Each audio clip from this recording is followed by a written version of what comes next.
السلام عليكم ورحمة الله وبركاته وعن داوديال إذن كيبا ميل كستو oo dunida naga daawanaysaan ku soo dhawaada barnaamijkii faaqidaada wararka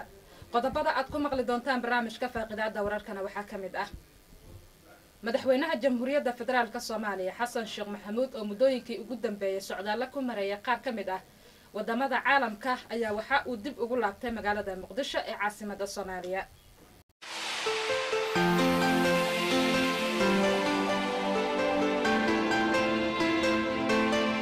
dowladda Mareykanka ayaa golaha ammaanka ee qaramada midoobay ka codsatay in la qaado xayiraadda hubka saaran Soomaaliya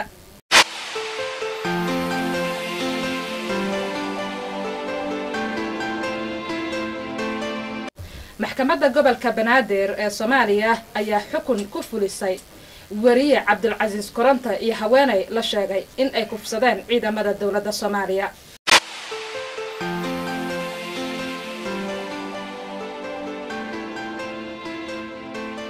xukunkaasi oo hal sano oo xarig ahna waxa siyaabo kala duwan uga hadlay hay'adaha u dooda xuquuqul insaanka iyo qaar ka tirsan madaxda caalamka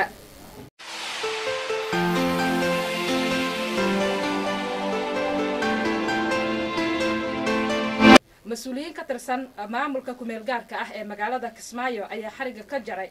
xafiisyo kamid ah dhismaha xarunta degmada Kismaayo kadib markii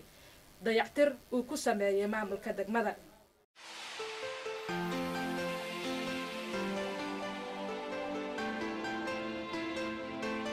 wararka caalamka waxaa kamid ah dagaal xoogan oo ka dhacay dalka Syria kuwaas oo dhimasho iyo dhaawacba sababay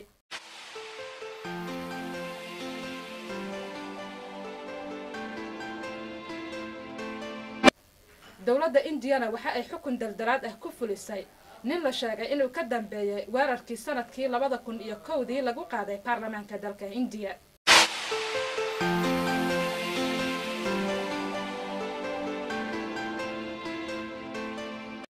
duufaana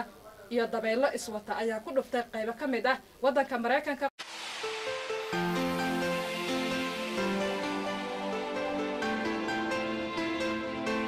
qodobadaas iyo kuwa kale oo xiiso badan ayaad ku maqli doontaan barnaamijka xulka wararka waxa idin la socodsiinaya anigoo ah Zahra Cali UK